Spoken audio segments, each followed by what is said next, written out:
গাজীপুর কাশিমপুর থানা বিএনপির সংগ্রামী সভাপতি খন্দকার আলী হোসেনের সভাপতিত্বে 3 বারের সাবেক প্রধানমন্ত্রী আপসীর নেত্রী বেগম খালেদা জিয়ার রোগ মুক্তির জন্য দোয়া ও মুনাজাত দেশনেত্রী বেগম খালেদা জিয়া ভীষণ অসুস্থ হয়ে আল্লাহ রাব্বুল আলামিন মেডিকেলে ভর্তি আছে। মাবুদ গো, হাজার হাজার আলেমদের মুখে তার জন্য দোয়া দেখতে পাচ্ছি। বাবুলা ঘোর শত্রু বিরোধী মতের লোকেরাও তার জন্য দোয়া করতেছে। আল্লাহ আমরাও আপনার কাছে দোয়া ভিক্ষা চাইতেছি। মাওলা আল্লাহ পবিত্র কালামে পাকের তিলাওয়াত হয়েছে। আল্লাহ তোমার হাবিবের শানে দুরূদ পড়া হয়েছে। এর গাজীপুর মহানগর বিএনপির সংগ্রামী সভাপতি জনাব শওকত হোসেন সরকার প্রধান অতিথি হিসাবে উপস্থিত থেকে দেশনেত্রী বেগম খালেদা জিয়ার সাথে তার অতীতের স্মৃতিচারণ করেন।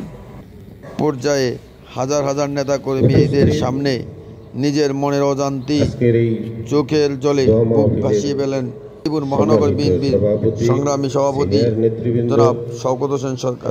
সংগঠনের নেতৃবৃন্দ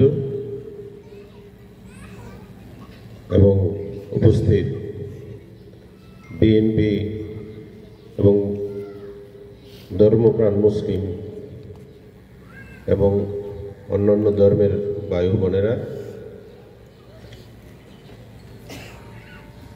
আসলে অনেক স্মৃতি আমার এই অল্প রাজনৈতিক সময়ে আমার নেত্রীর সাথে যে স্মৃতি, সেগুলো বলতে গেলে অনেক সময় লাগবে। একটা কর্মীকে উনি যতটুকু ভালোবাসা দিয়েছেন, আমি তার একজন দৃষ্টান্ত।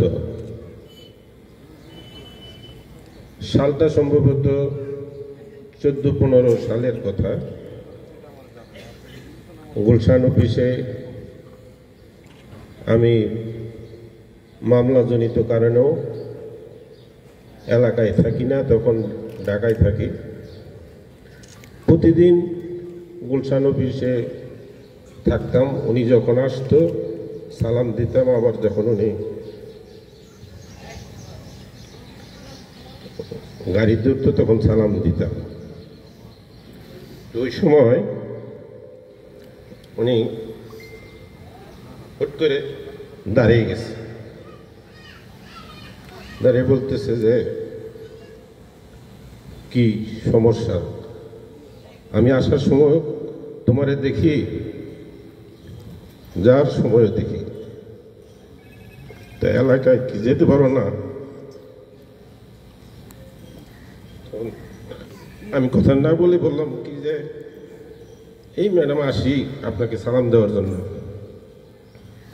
কয় ঠিক আছে, আমি জয়নাল আবদিন রে এবং মাসুদ তালুকদারে বলে দিব তোমার ব্যাপারে, তুমি ওদের সাথে দেখা করো, জামিন করে দেবে। তো এই যে তার হাজার হাজার লক্ষ কোটি আপনার কর্মী, তাদের মধ্যে সে আমার তো মনে রেখেছে। কিছুদিন আগে আপনার এই ফ্যাসিস্ট বিদায়ের আগে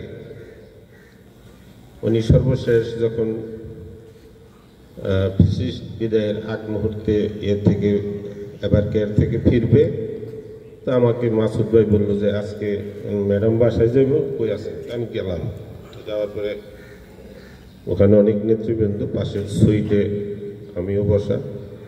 তো ওই আমাদের স্থায়ী কমিটির সদস্য যে ওনার ডাক্তার টিমের যে প্রধান আমাদের ডাক্তার জাহিদ সাহেব, তো উনি হয়তো জানতো না যে ম্যাডাম আমাকে এতটা চিনে বা ভালোবাসে। তো আমাকে হাতে ধরে বলতেছে কি, শওকত আসেন, ম্যাডাম রেডি হয়েছে, এখন বাইরে আপনারে একটু সালাম দেওয়া দিই। তো আমার হাতে ধরে নিয়ে গেছে না রুমের নক করে।